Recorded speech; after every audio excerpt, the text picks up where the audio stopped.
Well, today, December 2nd, tells a story that's easy to miss in the textbooks. It shows what happens when a system decides someone is dangerous, and what that usually reveals about the system itself. Let's start in Paris in 1804. Notre-Dame Cathedral is full, and the Pope is there, and the people are watching, and Napoleon Bonaparte is expected to kneel and be crowned, the old-fashioned way. But he doesn't. He takes the crown from the Pope and places it on his own head. The French Revolution had promised liberty. It overthrew kings, and it dreamed of a republic. But in that moment, many people saw the revolution give way to something else. A single man claiming the right to rule. Not just because of the battles he'd won, but because the people were tired of violence and instability, and ultimately of each other. And fear can make surrender look like safety. Now let's go to Virginia in 1859. John Brown is walking to the gallows because just weeks earlier he'd led a raid on a federal armory at Harpers Ferry. He hoped it would ignite a slave uprising, but it failed. People died, and he was captured, convicted of treason against the state of Virginia, and sentenced to hang. Brown didn't flinch, the reports say. He said slavery was America's greatest sin, and that peace would never come until the country faced it. To the South, he was a terrorist, a fanatic. But to many folks in the North, something did shift. They began to wonder, what if the system that executed him was the one built on violence? He died that day, and for many people, so did the illusion that slavery could end without a reckoning. Quick aside here, if you want to talk about topics like this with other people, I'm holding a couple of small Zoom conversations in December.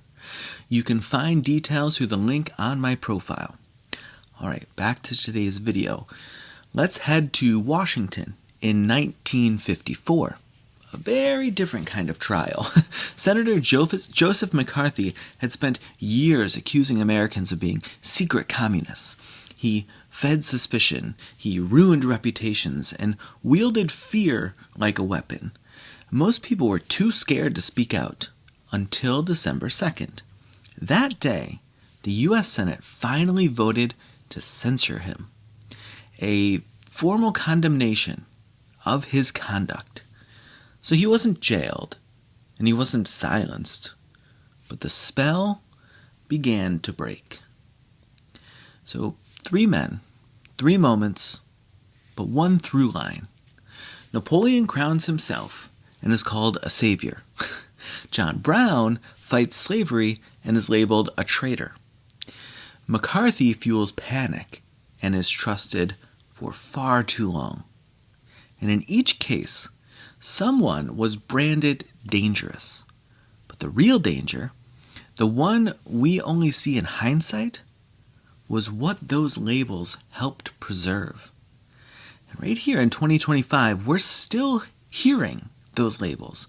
Threat, extremist, enemy of the state. Sometimes they're true, but sometimes they're aimed at people who dissent or expose, or maybe simply refuse to stay quiet. Sorry, I'm a little under the weather, if you can't tell. And that should make us ask, who benefits from all this fear? Because history makes one thing very clear. The people most eager to call someone else a threat are often the ones with something to lose when truth gets very loud and very brave.